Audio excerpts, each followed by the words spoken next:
ॐ अस्मद्गुरुभ्यो नमः। कास्यपान्वयसञ्जातं नारायणपदाश्रितं श्रीमन्नारायणं वन्दे यतीश्वरश्रियाजुषम्। ॐ अस्मद्गुरुभ्यो नमः। యాహ్! లాస్ట్ 2 సెషన్స్‌లో హనుమంతుల వారు ఎలా స్టార్ట్ అయ్యారు? ఎంత ఉత్సాహంతో, ఎంత ధైర్యంతో స్టార్ట్ అయ్యారు? ఆయన గోల్‌ని ఎలా ఫిక్స్ చేసుకున్నారు? ఇవన్నీ డీటెయిల్స్ ఈ లాస్ట్ 2 సెషన్స్‌లో మనం డిస్కస్ చేసుకున్నాం.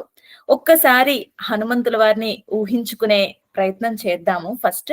ఆ తర్వాత ఆయన జర్నీలో ఎవరెవరు ఎటువంటి అడ్లొచ్చాయో, ఆ అవరోధాలను ఆయన ఎలా ఫేస్ చేసి అధిగమించారో, దాని నుంచి మనం ఏం లెసన్స్ నేర్చుకోవాలో ఫోకస్ చేద్దాం. సో, హనుమంతుల వారు జయ జయ ధ్వానాలతో అంటే అక్కడున్న వానరులు, జాంబవంతుడు అందరూ కూడా ఆహ్, హనుమాన్, జై హనుమాన్, జై హనుమాన్, జై శ్రీరామ్, జై హో సుగ్రీవ అని వీళ్ళందరూ జయ జయ ధ్వానాలు చేస్తుంటే హర్షధ్వానాలు చేస్తుంటే మన హనుమంతుల వారు ఎంతో ఉత్సాహంతో ఆ మహేంద్ర పర్వతాన్ని ఎక్కారు. ఆ మహేంద్రగిరి పర్వతాన్ని ఎక్కిన తర్వాత అక్కడ ఆయన చాలా ఉత్సాహంతో ఉన్నారు కదా! ఆ ఉత్సాహంతో బాడీనంతా కూడా చాలా పెద్దదిగా చేశారంట. సో, ఆ పెద్దది అంటే ఒక మౌంటైన్, ఒక పర్వతం మీద ఇంకొక పర్వతం నుంచుందా అన్నట్టుగా ఉందంట ఆ సీన్. సో, ఆ మహేంద్రగిరి పర్వతం మీద ఇంకో పర్వతమంత వ్యక్తి నుంచున్నారా? లేకపోతే ఒక పర్వతమే నుంచుందా? అన్నట్టుగా హనుమంతుల వారున్నారు. హనుమంతుల వారు అలా ఉండి ఆయన హి ఫేస్డ్ ఈస్ట్ అని చెప్తారు మనకి. అంటే తూర్పు దిక్కున ఆయన తూర్పు సైడ్‌కి ఫేస్ చేసి సూర్యుడిని, వరుణుడిని, వాయుదేవుడిని అందరిని నమస్కరించుకొని ఆయన వాళ్ళందరిని ఒక్కసారి తలుచుకొని కొంచెం వార్మప్స్ చేస్తారు కదా! నిన్న అనుకున్నాం కదా! అంటే ఏదైనా అథ్లెట్స్ రన్ చేసే ముందు కొంచెం బాడీని వార్మప్ చేసుకుంటే అంటే ఒక 2 సార్లు అలా గెంతో, లేకపోతే నడిచో, లేకపోతే కాళ్ళని ఇలా ఇలా అనో కొన్ని వార్మప్ సెషన్స్ చేస్తారు కదా! సో, అలా వార్మప్ చేసి బయలుదేరతారు. అలానే ఈయన ఒక ఫ్లైట్ తీసుకోబోతున్నారు. అంటే ఒక సాహసం చేసి ఎగరబోతున్నారు. సో, ఆ ఎగిరే ముందు కొంచెం బాడీ వార్మప్ అన్నట్టుగా ఆ పాదాలతో ఆ మౌంటైన్‌ని ఒక్కసారి గెంతుతున్నారనమాట. అలా ఒక్కసారి ఆయన పాదాలనతో ఆ మౌంటైన్‌ని, ఆ పర్వతాన్ని కొంచెం నొక్కి పైకి ఎగురుతుంటుంటే, ఆయన తాకిడికి అక్కడున్న ఆ పర్వతం మీద చాలా చెట్లున్నాయి కదా! ఆ చెట్లన్నీ కూడా ఆ పువ్వులన్నీ రాలిపోయాయంట. సో, ఆ పర్వతం ఎలా ఉంది? ఆ పువ్వులన్నీ రాలిపోవడం వల్ల రకరకాల పువ్వులుంటాయి గదా! ఒక మౌంటైన్ పర్వతం అంటే సేమ్ కలర్ ఫ్లవర్స్ ఉండవు గదా! అన్ని రకాల ఫ్లవర్స్ ఉంటాయి కదా! సో, ఆ ఫ్లవర్స్ అన్నీ అలా ఆహ్, ఆహ్, అవి రాలి ఆ మౌంటైన్ మీద పడేటప్పటికి ఆ పర్వతం అంతా ఒక పూల పర్వతమా? అది రకరకాల పువ్వులతో మెరుస్తోందా? అన్నట్టుగా అన్ని కలర్స్ చాలా అద్భుతంగా చక్కగా కనిపిస్తున్నాయంట. సో, అదొక పూల పర్వతంలా ఉందంట. అండ్ ఈయన ఆహ్, ఈయన ప్రెస్ చేసిన తాకిడికి అక్కడున్న అందులో ఉన్న ఆ పర్వతంలో ఉన్న ఈ సేజెస్, ఋషులు వాళ్ళందరూ కూడా భయపడి కొంచెం అటు ఇటు పరిగెడుతున్నారంట. ఏంటి మనకేమైనా ఎర్త్‌క్వేక్ వచ్చిందా? అంటే భూకంపం వచ్చిందా అని అనుకుంటాం గదా! సో, అలాగా భూకంపం వచ్చిందా అని చెప్పేసి అక్కడ వాళ్ళందరూ కూడా ఆ ఋషులు, ఆ పక్షులు, స్నేక్స్ అవన్నీ కూడా భయపడి పారిపోతున్నాయి. సో, ఇదంతా అక్కడ జరుగుతున్న సీన్. సో, ఇప్పుడు హనుమంతుల వారు ఆ పూల పర్వతంలా ఉన్న ఆ పర్వతాన్ని ఒక్కసారి ఆ తాకిడి నుంచి ఒక్కసారి బయలుదేరారు. సో, యథా రాఘవ నిర్ముక్తః శరః శ్వసన విక్రమః గచ్చేత్ తద్వత్ గమిష్యామి లంకాం రావణ పాలితాం. నేను సీతమ్మని వెతకడం కోసం ఎలా వెళ్తున్నాను? రామ బాణంలా వెళ్ళిపోతున్నాను. సో, నాకుండే ధైర్యము, ఉత్సాహము, తెలివితేటలు, సమయస్ఫూర్తి, బలం, నా సేవాభావం అన్నీ కూడా రామ బాణానికి ఏముంటాయో అది కదా! అని ఒక ధైర్యంతో ఆయన బయలుదేరుతున్నారు. ఆ బయలుదేరుతుంటే వాయుదేవుడు వాయుదేవుని పుత్రుడు కదా! సో, వాయుదేవుడు చాలా సంతోషిస్తున్నారా అన్నట్టుగా చాలా పెద్ద పెద్ద గాలులు వీస్తున్నాయంట. ఆ పెద్ద పెద్ద గాలులకి అక్కడ సముద్రం ఉంది కదా! ఆ సముద్రం అలలు చాలా ఎత్తుకి ఉవ్వెత్తున ఎగుస్తున్నాయి అంటాం గదా! సో, అలా చాలా పైకొస్తున్నాయంట. సో, అలా పైకొస్తున్నాయి. ఈయన స్టార్ట్ అయ్యారు. సో, ఆ అలలు ఈయన మూవ్ అవ్వడం. ఎలా ఉంది అనంటే, ఆ అలల్ని ఈయన నోటితో మింగేస్తున్నారా? ఆ వాటర్‌నంతా ఆయన లోపలికి తీసేసుకుంటున్నారా? అన్నట్టుగా ఆ అలలు, ఈయన మూవ్‌మెంట్ అలా ఉందంట. సో, అలా వెళ్తుండుంటే ఆయన బయలుదేరి వెళ్తూ ఉంటుంటే మనం ఏదైనా మంచి పని చేయాలంటే ప్రకృతి కూడా సహకరిస్తుందంటారు కదా! అంటే చూడండి ఏదైనా మంచి రోజు స్వామివారి కళ్యాణం చేయాలన్నా, ఏదైనా మంచి మంచి పనులు చేస్తున్నప్పుడు మనకి చల్లని చినుకులు చూస్తూ ఉంటాం. అంటే దేవతలు హర్షిస్తున్నారు అన్నట్టుగా ఎస్పెషల్లీ వాయుదేవుడి రూపంలో చల్లని గాలులు వీయడం గాని, వానదేవుడి రూపంలో చల్లని చిన్న చిన్న చినుకులు పడడం గాని గమనిస్తూ ఉంటాం గదా! అలాగా హనుమంతుల వారు స్టార్ట్ అయితే, అక్కడ గాలి చాలా చల్లగా వీచిందంట. "అరే! నేను మీకు సపోర్ట్ ఇస్తున్నాము. సో, నువ్వు రామకార్యం మీద ఎళ్తున్నావు. సో, మేమందరం ఈ దేవతలందరం కూడా నీకు సపోర్టింగ్‌గా ఉన్నాము" అన్నట్టుగా చల్లగా గాలి వీస్తోందంట. అండ్ సూర్యుడు తేజోమయంగా ఎందుకంటే ఈయన చాలా హైట్‌లో ప్రయాణం చేయాలి గదా! ఎందుకంటే మనం ఏరోప్లేన్స్ చూసామంటే క్లౌడ్స్ పైనుంచి వెళ్తూ ఉంటాయి గదా! సో, ఈయన కూడా అలా క్లౌడ్స్ పైనుంచి కాసేపు, క్లౌడ్స్ కింద నుంచి కాసేపు అలా అలా వెళ్తున్నారట. సో, అలా పైకి వెళ్తుండుంటే వేడిమి అంటే పాపం సూర్యుడి వేడిమి బాగా పడిందంటే పాపం ఆయన టాన్ అయిపోతారు అండ్ నీరసపడిపోతారు కూడా కదా! సో, అందుకని అలా కాకుండా సూర్యుడు కూడా అరే! రామకార్యం మీద వెళ్తున్నారు హనుమ. సో, ఈయనకి మనం చల్లగా ఉండాలని చెప్పేసి ఆయన వేడిని కూడా కొంచెం తగ్గిచ్చారంట. సో, చల్లగా గాలి వీస్తోంది. అండ్ ఆయన ఆ ఆయన మీద పడే రేస్ కూడా కొంచెం ఆ ఉధృతాన్ని తగ్గించి కొంచెం ఆహ్, ప్లెజెంట్‌గా కూడా ఉందట. సో, అలా ఉండగా ఆయన హనుమంతుల వారు ముందుకు వెళ్తున్నారు. సో, అలా ఆయన వెళ్తుండుంటే ఆ గాలి ఆయన ఆర్మ్ పిట్స్ నుంచి వెళ్తూ ఉంటుంటే పెద్ద పెద్ద సౌండ్స్ ఒస్తున్నాయంట. ఏదో ఉరుములు ఉరుముతాయంట గదా! అలాంటి సౌండ్స్ ఒస్తున్నాయి. అలా సౌండ్స్‌తో వస్తూ అలా ముందుకి మంచి వేగంతో, వాయు వేగంతో వెళ్తున్నట్టుగా వెళ్తూ ఉంటుంటే, సడెన్‌గా సముద్రం నుంచి ఒక గోల్డెన్ మౌంటైన్ అంటే బంగారు పర్వతం పైకొచ్చి, ఆ బంగారు పర్వతం పైకొచ్చినట్టుగా కనిపించింది. కనిపిస్తే హనుమంతుల వారు అనుకున్నారు, అదేంటి ఏదో నేను వెళ్తుంటే ఏదో అడ్డొస్తోంది. ఈ అడ్డును తొలగించుకోవాలి అన్న ఆవేశంతో ముందుకు వెళ్తున్నారనమాట. ఏంటా బంగారు పర్వతం అనంటే, సముద్రం మీద పైకి ఉ పైన సముద్రం పైన ఆయన ఫ్లై చేస్తున్నారు కదా! సో, సముద్రుడు తనలో ఉన్న బంగారు పర్వతం ఆ సముద్రంలో దాగి ఉందనమాట. So, it is taking shelter there. So, ఆ సముద్రుడి షెల్టర్‌లో ఈ బంగారు పర్వతం ఉంది. సో, ఈ బంగారు పర్వతానికి చెప్తాడు సముద్రుడు, "ఓ మైనాక, ఓ బంగారు పర్వతమా! నీకు ఇక్ష్వాకు ప్రభువులు ఎంతో హెల్ప్ చేశారు కదా! సో, ఇక్ష్వాకు ప్రభువులకి సంబంధించిన వాడే రాముడు. సో, రాముడికి హెల్ప్ చేయడం కోసం హనుమంతుల వారు వెళ్తున్నారు. సో, ఎప్పుడైనా కృతజ్ఞత అన్నది మనం మర్చిపోకూడదు కదా! సో, వాళ్ళు చేసిన ఆ మంచి పనికి నువ్వు రెసిప్రొకేట్ చేయాలి. నీ కృతజ్ఞతను చూపించుకోవాలి. This is the best time. రామకార్యం మీద హనుమంతుడు వెళ్తున్నాడు కాబట్టి, ఆయనకు కొంచెం నీ బంగారు పర్వతం మీద మంచి మంచి ఫ్రూట్స్, హనీ అంటే ఫలాలు, తేనెలు ఇలా అన్నీ ఉన్నాయి కదా! ఇవన్నీ హనుమంతుల వారికి కొంచెం ఇచ్చి నీ కృతజ్ఞతను తెలుపుకోవయ్యా. కృతజ్ఞతను మించి ఏముంటుంది చెప్పు? సో, చేసిన మేలు ఎప్పుడూ మరిచిపోకూడదు కదా! సో, ఆయనకి నువ్వు ఆతిథ్యాన్నివ్వు అని అంటారనమాట. అని అనగానే మైనాకుడు ఆ పైకి లేచి హనుమంతుల వారికి ఆతిథ్యాన్నివ్వడానికి రెడీగా ఉన్నారు. సో, కానీ హనుమంతుల వారు దాన్ని చూసి ఏదో అబ్‌స్టకిల్ అనుకుని కొట్టేద్దామని ఇట్లా ముందుకు వెళ్తూ ఉంటే, అప్పుడు మైనాకుడు ఆయన నమస్కరించి, "ఓ హనుమ, మీ నాన్నగారైన వాయుదేవుడు నాకెంతో హెల్ప్ చేశారు. ఇక్ష్వాకు ప్రభువుల వల్లే ఈ సముద్రాలు కూడా ఏర్పడ్డాయి. సో సముద్రుడు కూడా he wants to pay his gratitude, తన కృతజ్ఞతని తెలపాలనుకుంటున్నాడు. అలాగే మీ నాన్నగారి హెల్ప్ వల్లే నేను ఈ సముద్రంలో తలదాచుకుంటున్నాను. సో 2 రకాలుగా కూడా నాకు సముద్రుడికి కూడా ఇక్ష్వాకు ప్రభువులు హెల్ప్ చేశారు. నువ్వు ఏ కార్యం మీద వెళ్తున్నావో వాళ్ళు, అండ్ మీ నాన్నగారు కూడా మాకు హెల్ప్ చేశారు. సో మీ ఇద్దరికి సో మేమిద్దరం కూడా మీకు కృతజ్ఞత తెలపాలనుకుంటున్నాం. So gratitude చూపించాలనుకుంటున్నాం. కాసేపు ఇక్కడ రెస్ట్ తీసుకో అని చెప్పారు. చెప్తే హనుమంతుల వారు అంటారు, నేను రామకార్యం మీద వెళ్తున్నాను. సో ఒక్క నిమిషం నేను వేస్ట్ చేసినా కూడా అక్కడ నా గోల్ ని నేను మిస్ అవుతాను. సో సీతను వెతికే ఆ తొందరలో ఒక రామ కార్యం మీద వెళ్తున్నాను. రామబాణం ఎప్పుడైతే గోల్ ని ఛేదించకుండా మధ్యలో ఆగదు కదా.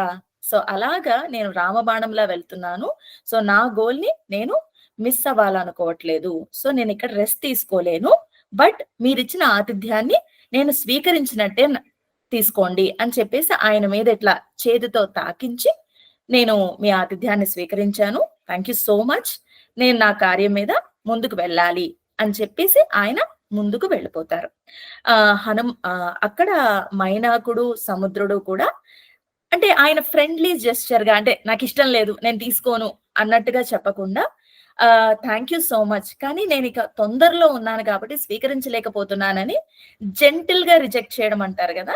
సో ఆ కారణాన్ని మంచిగా చెప్పి వెళ్తున్న ఆయన్ని చూసి ఇద్దరు ముచ్చట పడతారు. సముద్రుడు మైనాకుడు, అర్థమైంది నాయన, నువ్వు రామకార్యం మీద వెళ్తున్నావు. సో మేము అడ్డు చెప్పకూడదు. సో మా కృతజ్ఞత తెలుపుకోవడం కోసం మేము అడిగాం కానీ యు కెన్ క్యారీ ఆన్ అని చెప్తారు. సో హనుమంతుల వారు ముందుకు వెళ్ళిపోతారు.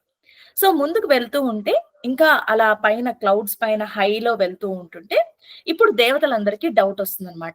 చెయ్యబోయి శత్రు దుర్భేద్యమైన లంక అని అంటాం కదా, అండ్ లోకకంటకుడు రావణుడు. సో లోకకంటకుడైన రావణుడు, శత్రు దుర్భేద్యమైన లంక అంటే దేవతలు కూడా ఆ చుట్టుపక్కలకి వెళ్ళడానికి కూడా భయపడే లంక. లోక కంటకుడు అంటే లోకాన్ని ఎప్పుడు పీడించడంలో కంకణం కట్టుకున్నాడు అంటారు కదా, అలాంటి కంకణం కట్టుకున్న రావణుడి చెరలో ఉన్న సీతమ్మని విడిపించడం కోసం, ఆ సీతమ్మ జాడ తెలుసుకోవడం కోసం హనుమంతుల వారు వెళ్తున్నారు. సో అలాంటప్పుడు చాలా అబ్స్టకిల్స్ వస్తాయి. ఎంతో ఓర్పు కావాలి, సహనం కావాలి, సమయస్ఫూర్తి కావాలి.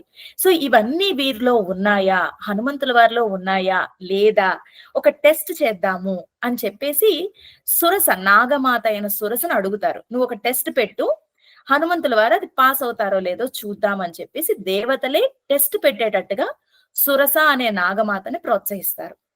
అప్పుడు సురస నాగమాత ఒక రాక్షసిలాగా హనుమంతుల వారి ముందు వచ్చి, ఏ హనుమ ఎక్కడికి వెళ్తున్నావు అని అంటే, నేను ఇలా రామకార్యం మీద సీతను వెతకడం కోసం వెళ్తున్నాను అని అంటే, నాకు దేవతలు బ్రహ్మగారు ఎస్పెషల్లీ నిన్ను నాకు ఆహారంగా ఇచ్చారు. సో నా నోట్లోకి వెళ్ళకపోతే ఊరుకునేది లేదు అన్నట్టుగా అంటుంది. అనగానే హనుమంతుల వారు అంటారు, అమ్మా నేను రామకార్యం మీద వెళ్తున్నాను, నేను ఆ కార్యం ఫినిష్ చేసేసుకుని వచ్చి నీకు ఆహారంగా అవడానికి నాకు ఎటువంటి ఇబ్బంది లేదు. నీ లోట్లోకి వెళ్ళడానికి నేను రెడీ, కానీ నాకు పని ఉంది, ఆ పని ఫినిష్ చేసుకుని వస్తాను అని అంటారు. సురస మాత్రం లేదు, ఇప్పుడే ఈ క్షణమే నువ్వు నా నోట్లోకి వెళ్లాల్సిందే, నాకు ఆహారం కావాల్సిందే, నా నోట్లోకి వెళ్లాల్సిందే అని అంటుంది. అని అంటే ఓకే, ఇప్పుడు ఎలాగా, ఇది ఒక సమస్య ఎదురైంది, ఈ సమస్య నుంచి ఎలా తప్పించుకోవాలని ఆలోచిస్తూ హనుమంతుల వారు ఓకే అని తన సైజును పెంచుతారనమాట. సో ఆమె 10 యోజనాలు సైజ్ పెంచితే హనుమంతుల వారు 20 యోజనాలు, ఆమె 20 అయితే హనుమంతుల వారు 30. అలాగా సురస చాలా పెద్దదైతే సురస కన్నా పెద్దగా హనుమంతుల వారు అవుతారు. అలా పెరిగి పెరిగి పెరిగి పెరిగి సడన్ గా చిన్నగా అయిపోయి సురస నోట్లోకి వెళ్ళి ఇట్టే బయటకు వచ్చేస్తారనమాట. వెంటనే అదేంటి హనుమ అని అంటే, మీరేమన్నారు, నా నోట్లోకి వెళ్ళమన్నారు, రావద్దని అనలేదు కదా. సో అలా నోట్లోకి వెళ్ళి వెనక్కి వచ్చేసేటప్పటికి ఆ తెలివితేటలకి, అంటే నోట్లోకి వెళ్ళాలి అన్నంత వరకునే కదా సురస అడిగింది, రావద్దని అడగలేదు కదా.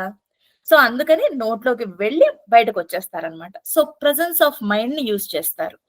సో కష్టం వచ్చింది, కష్టం దేవతలే సృష్టించారు, కానీ ఆ ఇంటెలిజెన్స్ ఎలా హనుమంతుల వారు దీన్ని ఫేస్ చేయగలరు అన్నట్టుగా టెస్టింగ్ టైం ని చాలా జాగ్రత్తగా హనుమంతుల వారు ఫేస్ చేస్తారనమాట. సో, అలా బయటకి రావడం చూసి సురస కూడా చాలా సంతోషపడుతుంది. "అరే! నువ్వు మంచి ఇంటెలిజెన్స్‌గా నేను పెట్టిన టెస్ట్‌ని పాస్ అయ్యావే" అని చెప్పేసి, "ఓకే. మీరు వెళ్ళే కార్యం మీద మీరు విజయం సాధిస్తారు" అని దీవిస్తుంది సురస. అక్కడ దేవతలందరూ కూడా భేష్ అని అంటారనమాట.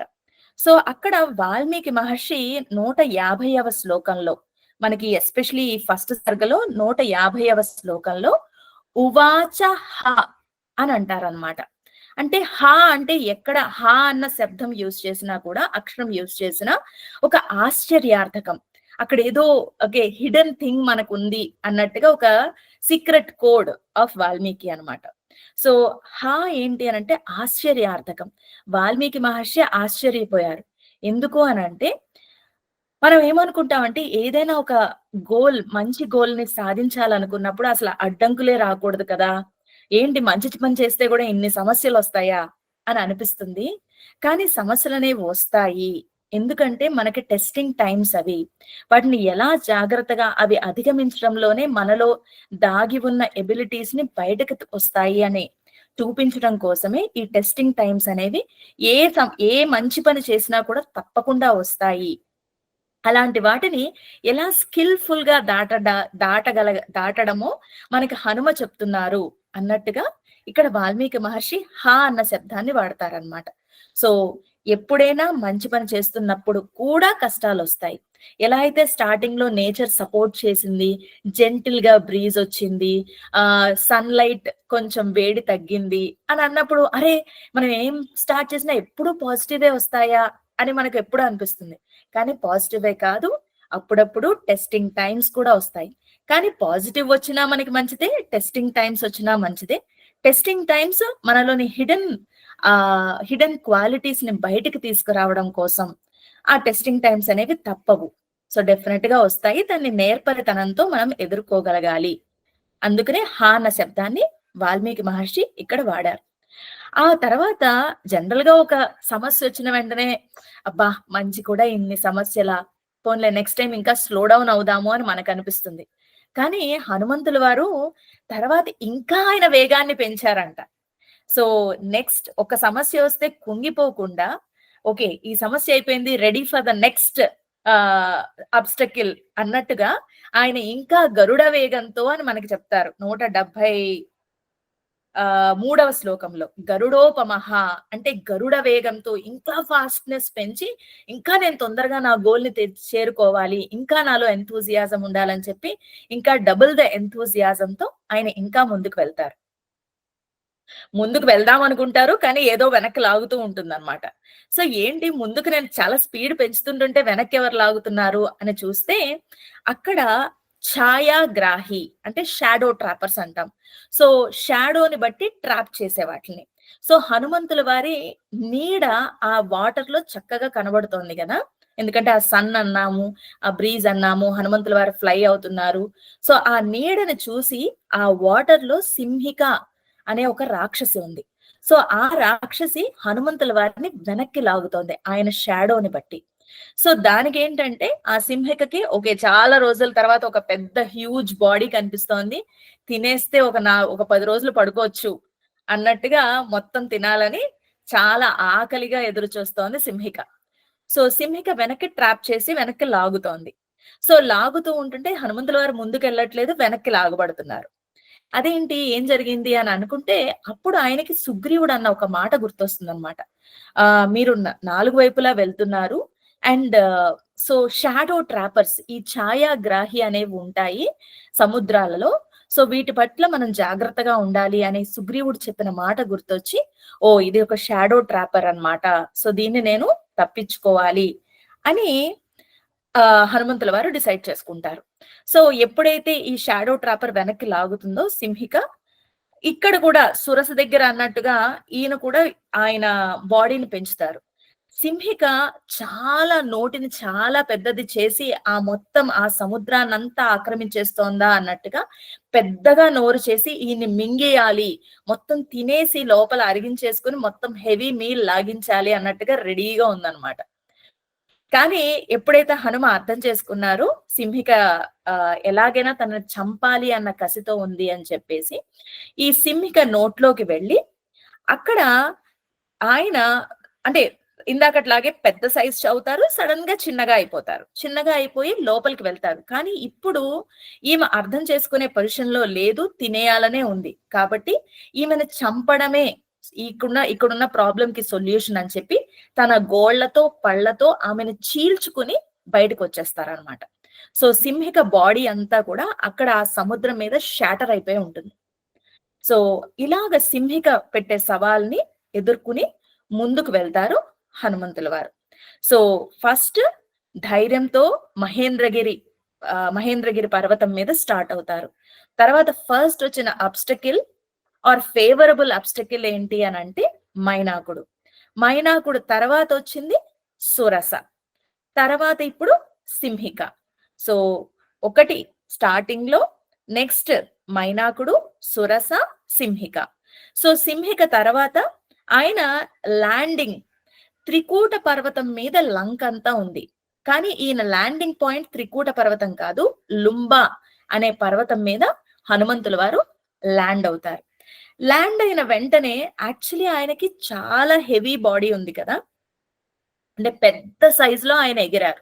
సో, కానీ ఒక్కసారి లుంబ పర్వతం మీద ల్యాండ్ అయిన వెంటనే మళ్ళీ ఆయన చిన్న సైజ్‌గా ఆయన ఒరిజినల్ సైజ్‌కొచ్చేస్తారనమాట. సో, ఇలా ఒరిజినల్‌గా సైజ్‌కొచ్చేసి అప్పుడు ఆ వ్యూ అంతా చూస్తారు. ఏంటి అక్కడ ఆ త్రికూట పర్వతం ఎక్కడుంది? ఏంటి? ఇవన్నీ చూస్తూ ఉంటారు. సో, ఇది హనుమంతుల వారి జర్నీ. సో, ఈ జర్నీలో మనకి ఎక్కడెక్కడ ఏమేం నేర్చుకోవచ్చు అన్నది ఒక్కసారి చూసే ప్రయత్నం చేద్దాం. సో, స్టార్టింగ్‌లో హనుమంతుల వారు డీలా పడినప్పుడు జాంబవంతుడు జాంబవంతుడాయన మంచి మోటివేషన్ ఇస్తారు. "నాయనా నువ్వు చేయగలవు, సాధించగలవు" అని మోటివేషన్ ఇస్తారు. ఎప్పుడైతే ఆ మోటివేషన్ ఇచ్చారో, "మీకేం తెలుసు నా కష్టాలన్నీ" అని అనకుండా, "యెస్ నేను సాధించగలను. ఈయన ఈ వానరులు, జాంబవంతుడు వీళ్ళందరూ సుగ్రీవుడు, రాముడు వీళ్ళందరూ నా మీద ఎంతో నమ్మకం పెట్టుకున్నారు. సో, నేను తప్పకుండా సాధించే తీరాలి" అని ఒక తన మీద తన విశ్వాసంతో ముందుకు బయలుదేరతారు హనుమంతుల వారు. సో, ఏదైనా గొప్ప టాస్క్ చేసేటప్పుడు మనకు కూడా డీలా పడుతూ ఉంటాము. అంటే మనం చేయగలమా? లేదా? మన వల్ల అవుతుందా? లేదా? అని. అలాంటప్పుడు మన ఫ్రెండో, మన వెల్ విషరో, అమ్మ, నాన్న, టీచర్ ఎవ్వరైనా సరే కొంచెం మనకు ఆ మోటివేషన్ ఇస్తే డెఫినిట్‌గా దాన్ని పాజిటివ్‌గా తీసుకొని సాధించాలి, చెయ్యాలి అని ముందుకు వెళ్ళాలి.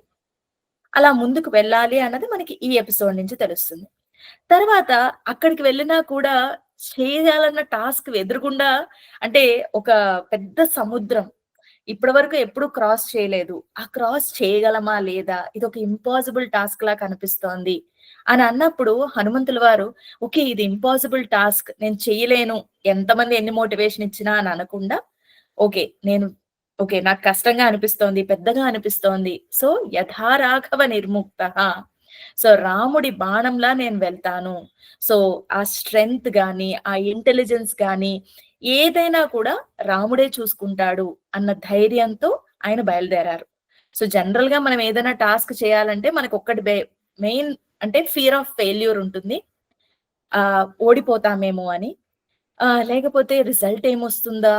నేను సక్సీడ్ అవ్వకపోతే నా చుట్టుపక్కల వాళ్ళు ఏమంటారో? ఈమె ఫెయిల్యూర్ అని అంటారేమో అన్న బెంగ. లేకపోతే యాంక్సైటీ అన్నమాట. ఇప్పుడు చేద్దామా? రేపు చేద్దామా? ఇది చేయకపోతే ఏమైపోతుంది? నా కెరియర్ ఏమైపోతుంది? ఇలా ఏమైపోతుంది? అలా ఏమైపోతుంది? అని చెప్పి అన్ని మైండ్‌లో ఒకేసారి ఓవర్ థింకింగ్ లాగా ఎక్కడికో వెళ్ళిపోతామన్నమాట. సో, అలాగా హనుమంతుల వారికి ఓవర్ థింకింగ్ వచ్చింది. అమ్మో! నేను చేయగలనా? నేను చేయగలనా? ఇది పెద్ద టాస్క్ అది. అయితే యథా రాఘవ నిర్ముక్తః అని అనుకున్నారో, అంటే రామ బాణంలా నేను వెళ్తాను అని అనుకున్నారో, అప్పుడు చూసుకోవాల్సిన బాధ్యత అంతా రాముడిదే కదా! సో, అప్పుడు నాకేంటి బెంగ అన్న ఒక ధైర్యమొచ్చింది. మరి ధైర్యమొచ్చిన వెంటనే రిజల్ట్ మీద ఫోకస్ ఉండకుండా ఉంటుందా అనంటే, యెస్ రిజల్ట్ ఓరియెంటెడ్ గానే ఇప్పుడు లైఫ్ అంతా నడుస్తోంది. కానీ రిజల్ట్ మీద ఫోకస్ చేస్తే మనం సిన్సియర్ ఎఫర్ట్స్ ఇవ్వలేము. సో, మనం చేసే పని మీద మనం ఫోకస్ చేయగలిగితే, సిన్సియర్‌గా మన ఎఫర్ట్స్ పెట్టగలిగితే రిజల్ట్ అనేది ఆటోమేటిక్‌గా వస్తుంది. సో అందుకనే ఇక్కడ హనుమంతుల వారు ఒక beautiful concept detached attachment or కర్మ సన్యాసం అని ఒక టెక్నికల్ టర్మ్ వాడతాము. కర్మ సన్యాసం ఆర్ డిటాచ్డ్ అటాచ్మెంట్. అదేంటి కర్మ సన్యాసం. కర్మ అంటే చేయమంటున్నారు, సన్యాసం అంటే వదిలేయమంటున్నారు. చేసి వదిలేయడం ఎలా ఉంటుంది అని అంటే, దీనికి మనకి స్పోర్ట్స్ మెన్ బెస్ట్ ఎగ్జాంపుల్. ఏంటి అనంటే, వాళ్ళు మ్యాచ్ అంతా అయిపోయాక మనం ఎవరినైనా ఇంటర్వ్యూ చేస్తే వాళ్ళు ఒకటే మాట అంటారనమాట. అదేంటి మ్యాచ్ మీరు ఓడిపోయారు అని అడిగితే, we gave our best efforts. మేము చేయాల్సిన పిచ్ అంతా చూసుకున్నాము. మేము బాల్స్‌ని సరిగ్గా అసెస్ చేసుకున్నాము. We gave our best efforts. కానీ రిజల్ట్ మా చేతుల్లో లేదు కదా! అని అంటారనమాట. అలాంటిదే ఇది కూడా. సో, ఎఫర్ట్స్ మీద ఫోకస్ చేసి, రిజల్ట్ భగవంతుడి మీద చేతిలో వదిలేయడం. ఎందుకంటే that is not in our hands. So what we can focus, what we can control is efforts. నేను ఎంత ఎఫర్ట్స్ పెడతాను, ఎంత సిన్సియర్ గా నేను అనుకున్న గోల్ కి నేను ఎఫర్ట్స్ పెడతాను అన్నది మాత్రమే మన చేతుల్లో ఉంటుంది. కానీ ఆ రిజల్ట్ ఏమవుతుంది, ఎంత బిగ్ గా అవుతుంది, అవుతుందా అవ్వదా, ఇవన్నీ మన చేతుల్లో లేనివి. కానీ మనకెలా ఉంటుందంటే ఎప్పుడు మన చేతుల్లో లేని వాటి మీద ఎక్కువ ఫోకస్ చేయాలనిపిస్తుంది. మన చేతిలో ఉన్న వాటి మీద వదిలేయాలనిపిస్తుందనమాట. ఎందుకంటే మన చేతిలో ఉన్నదంటే మనం ఎఫర్ట్ పెట్టాలి గదా! We want magic. సో, మ్యాజికే అందరికి నచ్చుతుంది గదా! సో, రిజల్ట్ ఒచ్చేయాలి. కానీ ఎఫర్ట్ అవసరం లేదనిపిస్తుంది. సో, కానీ అందుకనే హనుమంతుల వారు ఇక్కడ కర్మ సన్యాసాన్ని చెప్తున్నారు. రిజల్ట్ తప్పకుండా వస్తుంది. ఎందుకంటే మంచి కార్యాన్ని తీసుకుంటున్నాను. అండ్ రిజల్ట్ రాముడి చేతిలో ఉంది. బట్ నేను పెట్టాల్సిన ఎఫర్ట్ ఇక్కడ నా చేతిలో ఉన్నది ఎంథూసియాజంతో నేను స్టార్ట్ అవ్వడం. సో, ఆ స్టార్ట్ అనేది నా చేతిలో ఉంది కాబట్టి నేను తప్పకుండా ఎంథూసియాజం, కరేజ్‌తో నేను స్టార్ట్ అవుతాను. నాకు ప్రతి క్షణం హెల్ప్ చేయాల్సిన బాధ్యత, నన్ను పుష్ చేయాల్సిన బాధ్యత అంతా రాముడిదే. సో, ఆయన నా వెనకాల ఉండగా నాకేంటి బెంగ అన్నట్టుగా బయలుదేరారు. సో, ఇది కరేజ్. సో, అలా ధైర్యంతో మనం స్టార్ట్ అయినప్పుడు కొన్ని ఫేవరబుల్‌గా కూడా మనకి కొన్ని అవాంతరాలొస్తాయి. ఎగ్జాంపుల్ ఇక్కడ మైనాక. ఒక సింపుల్ ఎగ్జాంపుల్ తీసుకుందాము. అంటే హెల్త్ పరంగా ఏదైనా మనం చేయాలనుకుంటాం. సో, ఫస్ట్ చేయగలమా? లేదా? ఎందుకంటే నాకు క్రేవింగ్స్ ఉన్నాయి. నాకు చాక్లెట్స్ తినాలనిపిస్తుంది. ఇంకోటి షుగర్స్ తినాలనిపిస్తుంది. ఇవన్నీ తినాలనిపిస్తుంది గాబట్టి నాకు చేయగలనా? లేదా? అని ఒకసారి ఫస్ట్ భయమేస్తుందనమాట. లేదు లేదు పర్లేదు రాముడు సపోర్ట్ ఉంది. ఫ్రెండ్స్ సపోర్ట్ చేస్తున్నారు. సో, చెయ్యొచ్చు అని ఒక ధైర్యం వస్తుంది. స్టార్ట్ చేస్తాం. స్టార్ట్ చేసిన వెంటనే మన చుట్టాలు కావచ్చు, మన రిలేటివ్స్ కావచ్చు, ఫ్రెండ్స్ కావచ్చు, వీళ్ళు అంటూ ఉంటారనమాట. "ఏ ఏంటి పొద్దున్నే ఒక జ్యూస్ తాగి, తర్వాత రాత్రి ఒక చిన్న ఫ్రూట్స్ తింటే సరిపోతుందా? లైఫ్ అనేది ఎంజాయ్ చేయాలి. ఫ్రైడ్ ఫుడ్ తినాలి, మ్యాగీ తినాలి, నూడిల్స్ తినాలి, 11:00 ఇది చేయాలి, అది చేయాలి, అన్నీ తినాలి. తినే enjoy life is to enjoy. తినకపోతే ఎలాగా?" అని వ చెప్తూనే ఉంటారు. అది చెప్తూ ఉంటే మనకేమనిపిస్తుందంటే, ఓహ్! మన వెల్ విషర్సే కదా! వీళ్ళు చెప్తుంటే అయ్యో! మనం తక్కువ తింటున్నామేమో, మన బాడీ నీరసపడిపోతుందేమో అని చెప్పేసి మనకి తినాలనిపిస్తుంది. కానీ అక్కడ హనుమంతుల వారు చక్కగా చెప్పారు. సో, అది నీ గోల్‌కి టువర్డ్స్ తీసుకొస్తుందా? అవే చేస్తుందా? టువర్డ్స్ కాదు అని అన్నప్పుడు జెంటిల్‌గా రిజెక్ట్ చేయడం నేర్చుకో. సో, మీరు చెప్పేది మంచే కావచ్చు.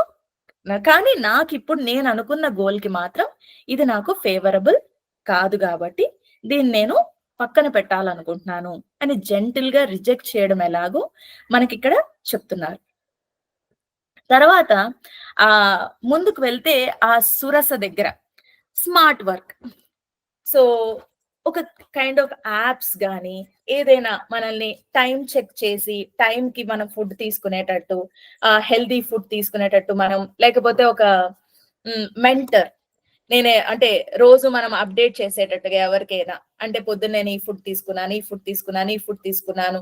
ఇక్కడ ఈల్డ్ అయిపోయాను అని చెప్పి ఒక మెంటర్‌ని మనం అసైన్ చేసుకోవడమో, లేకపోతే ఒక యాప్ పెట్టుకొని మార్నింగ్ ఈ ఫుడ్ తీసుకున్నానని అప్‌డేట్ చేసుకుంటుంటే, ఓకే. ఇది నువ్వు ఇక్కడ క్రాస్ అయ్యావు. ఇక్కడికి ఎక్కువ క్యాలరీస్ తీసుకున్నావు అని చెప్పి అది మనకి ఒక గైడ్ లాగా యాక్ట్ చేయడము.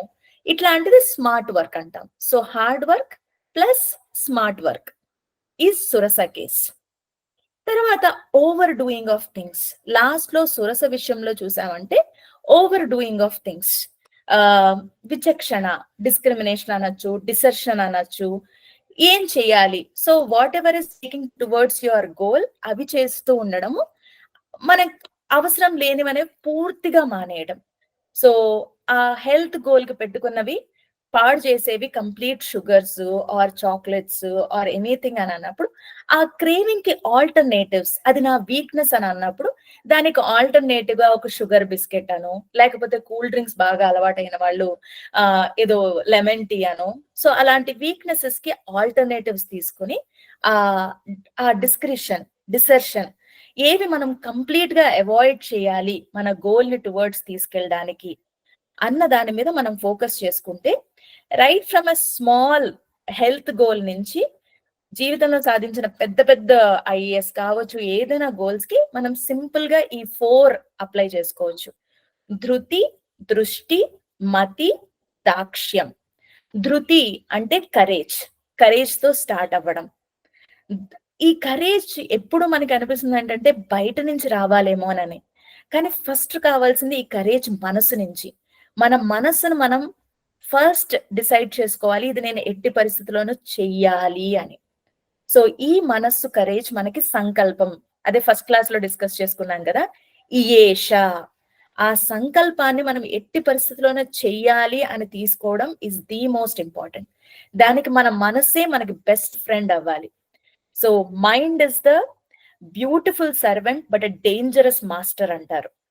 అంటే మనం చెప్పినట్టుగా మనసు ప్రవర్తిస్తే దానంత బెస్ట్ సేవకుడు, సర్వెంట్ ఎవ్వరు ఉండరంట. కానీ అది చెప్పినట్టు మనం ప్రవర్తిస్తే చాలా డేంజరస్. ఎందుకంటే మనసెప్పుడు ప్రలోభాలు పెడుతూనే ఉంటుంది. అదెప్పుడు ఒక లాజిక్‌లు ఇస్తూనే ఉంటుందన్నమాట.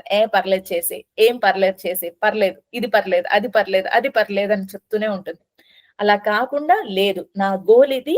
నువ్వు దీనికి సహకరించాలని మనం మైండ్‌ని కంట్రోల్‌లో పెట్టి దాన్ని మనం సర్వెంట్‌గా చేసుకున్నప్పుడు ఏదైనా సాధించడం తప్పకుండా ఈజీ అవుతుంది.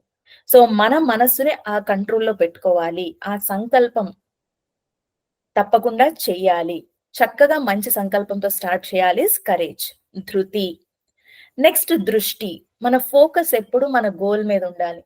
రోజంతా టైం వేస్ట్ అయిపోతోంది. మన గోల్‌కి ఏది వర్క్ చేయలేకపోతున్నాం అనంటే ఇంకెలా? సో, ప్రాపర్‌గా టైమ్ మేనేజ్‌మెంట్ చేసుకొనో అంతాను మనం ఆ ఫోకస్‌ని పెట్టుకోవాలి. Next smart work plus hard work. So, hard work తప్పకుండా అవసరం. దాంతో పాటు స్మార్ట్ వర్క్ 2 ఉండాలి. నేను అన్ని స్మార్ట్ వర్కే చేస్తానండి, కష్టపడను అంటే కుదరదు. అన్నీ హార్డ్ వర్క్‌లోనే అవుతుంది. అన్నీ కష్టపడి చేయాలి. ఎక్కడ స్మార్ట్‌నెస్ యూజ్ చేయను అన్నా కూడా కుదరదు. It should be a mixed or balanced of both. Hard work plus smart work. Next మన వీక్‌నెసెస్‌కి లోనవ్వకుండా, ఏంటి మన వీక్‌నెసెస్ అని క్లియర్‌గా ఒక రాసుకొని ఇది నాకు డెఫినిట్‌గా ఈ వీక్‌నెస్ ఉంది.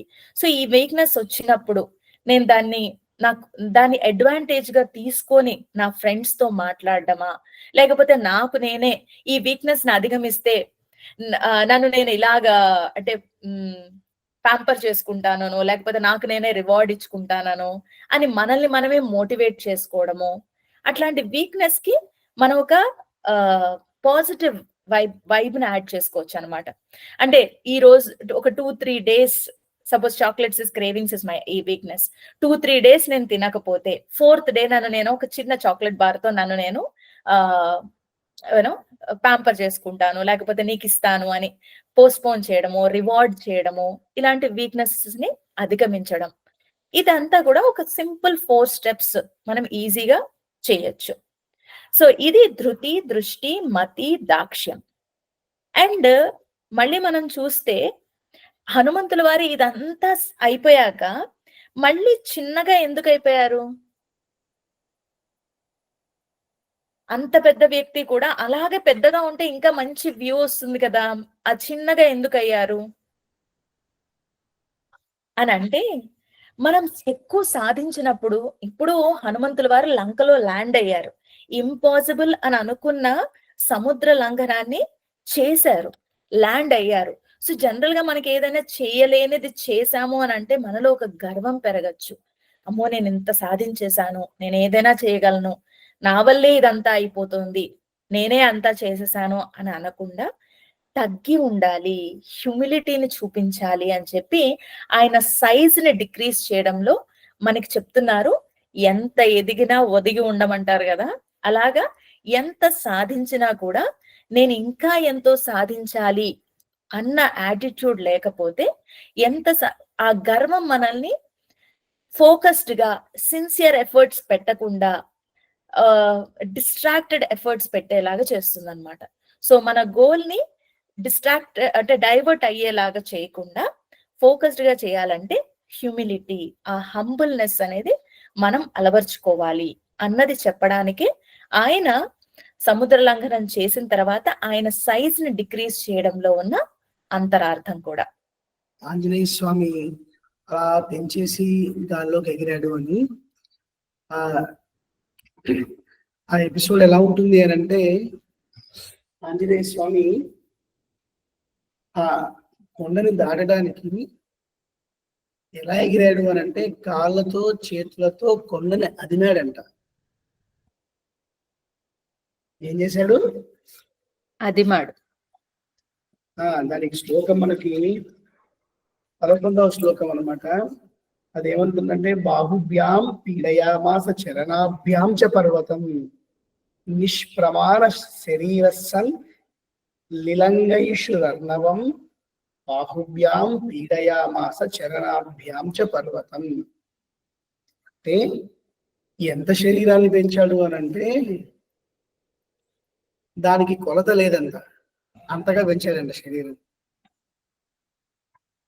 మనకు డౌట్ వస్తుంది ఇక్కడ, అదేంటి హనుమంతుడు కిష్కింధకాండలో శరీరాన్ని పెంచాడా, సుందరకాండలో శరీరాన్ని పెంచాడా?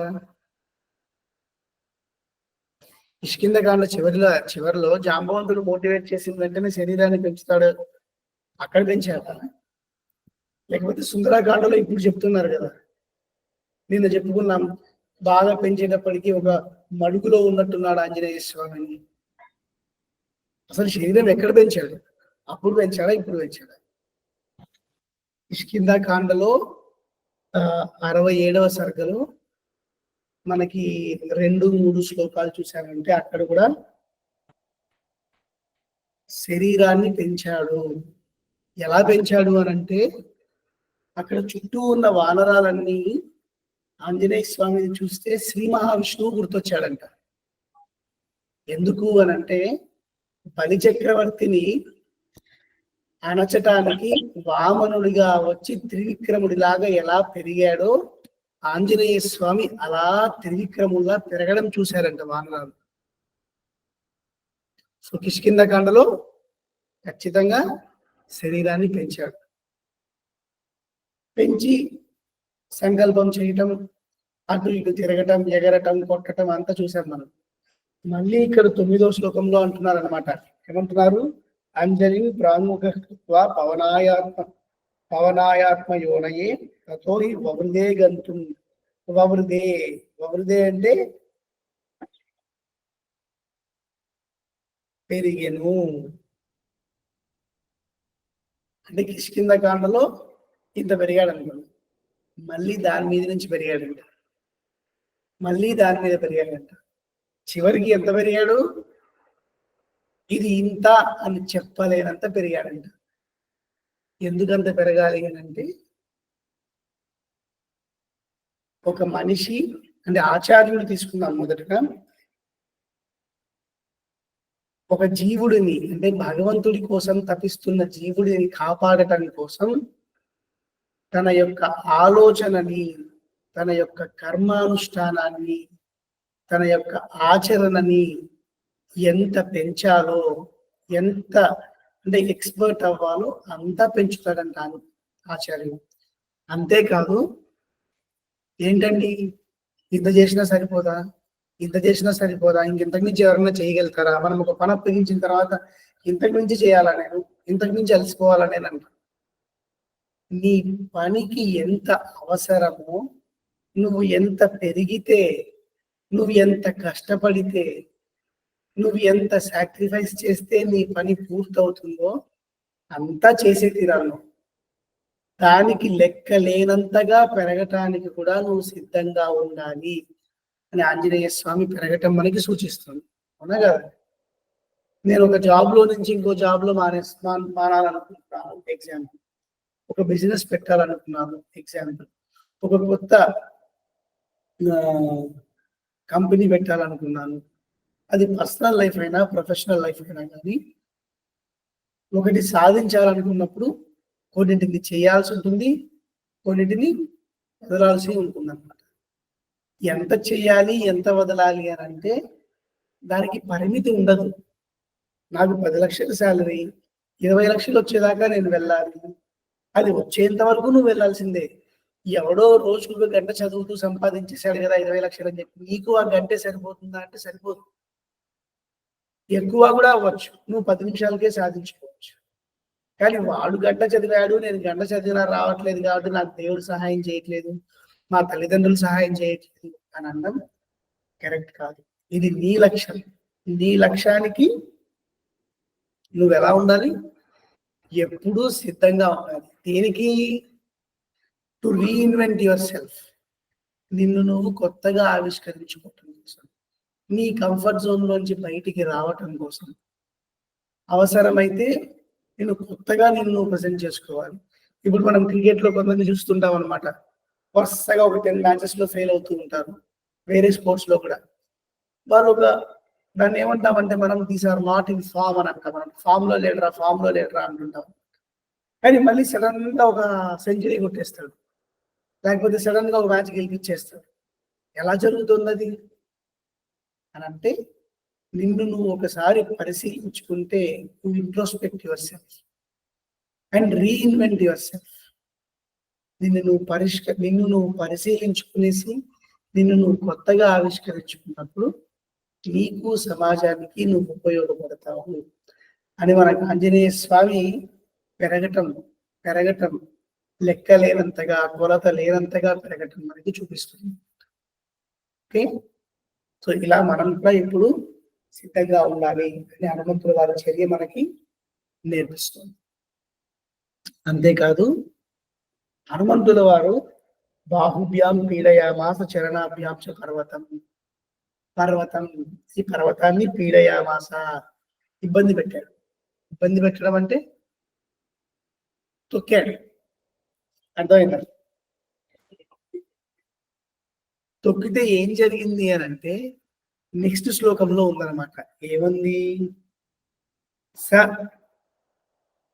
చచాల అంటే అచలము అంటే కదలనిది. అచలము అంటే కదలనిది. చచాల అంటే కదిలేది.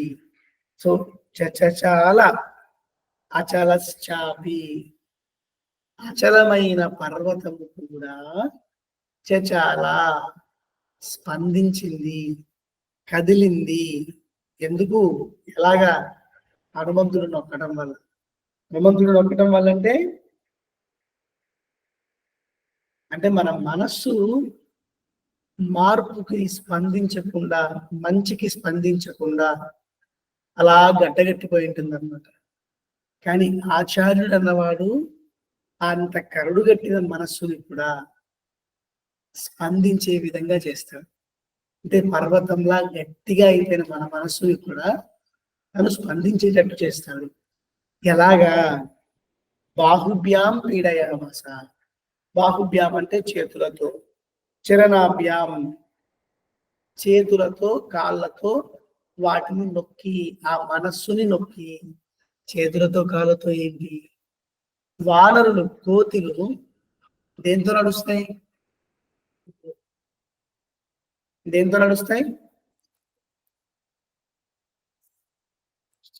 కాళ్ళు చేతులు రెండు యూజ్ చేస్తాయి. అంటే వాటి ముందున్న 2 చేతులు కాళ్ళగా పనిచేస్తాయి, కిందున్న 2 కాళ్ళగా పనిచేస్తాయి. సో చేతులతో కాళ్ళతో పనిచేస్తాయి. చేతులంటే చేసే పని, కాళ్ళంటే నడిచే మార్గం. అవునా కాదా?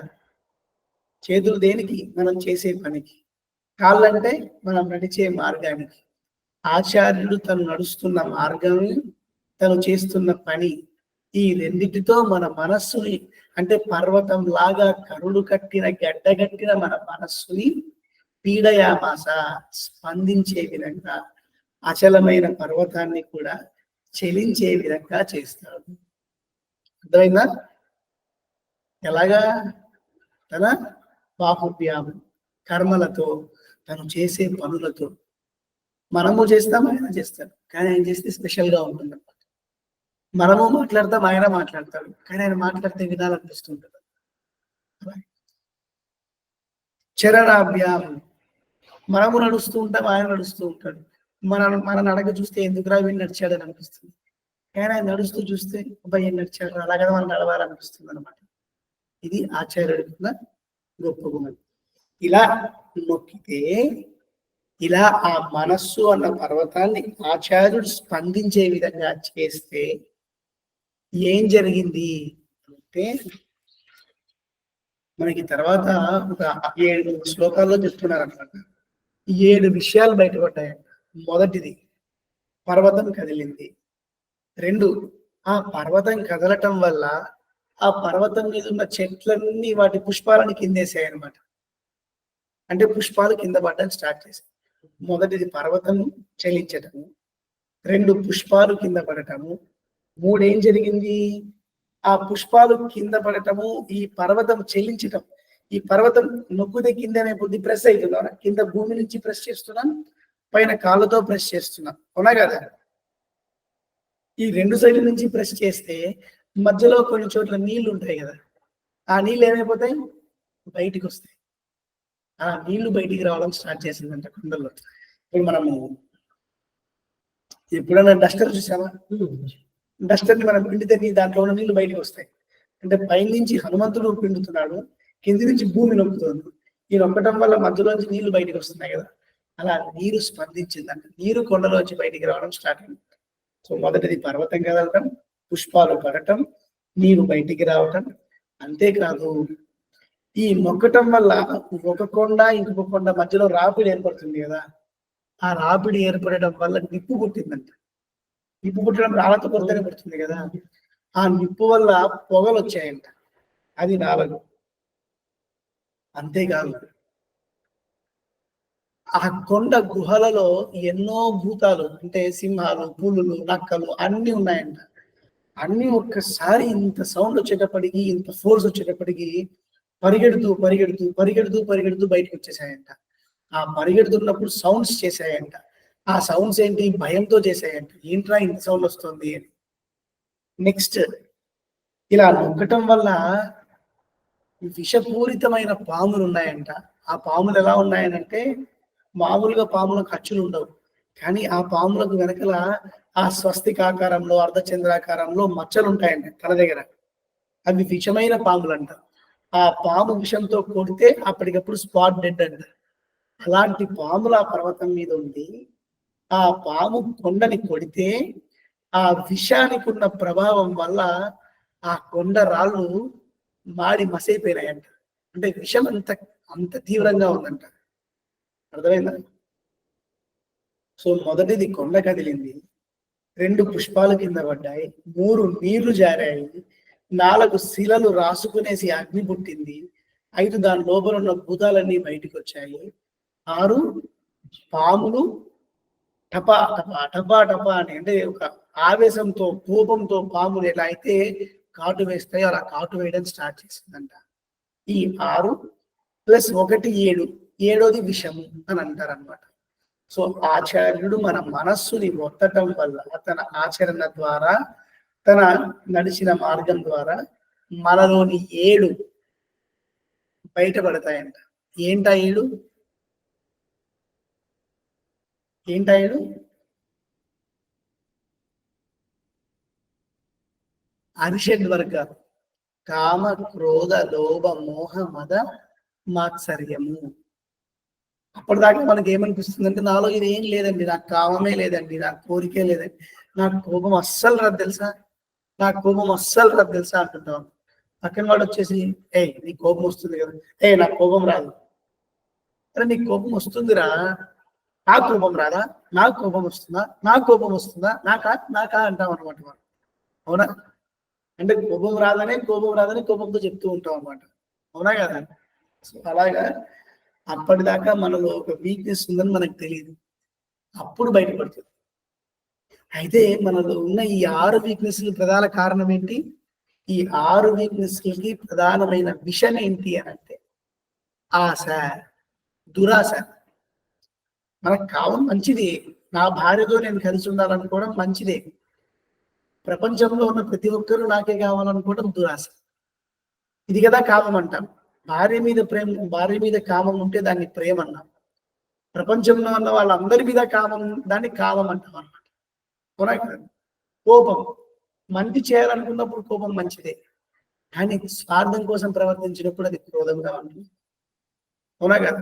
సో అలాగే ఈ ఎమోషన్స్ మంచివైనప్పటికీ దురాశ అన్నది వాటితో చేరేటప్పటికీ అవి మన వీక్నెస్లుగా మారిపోతున్నాయి అన్నమాట.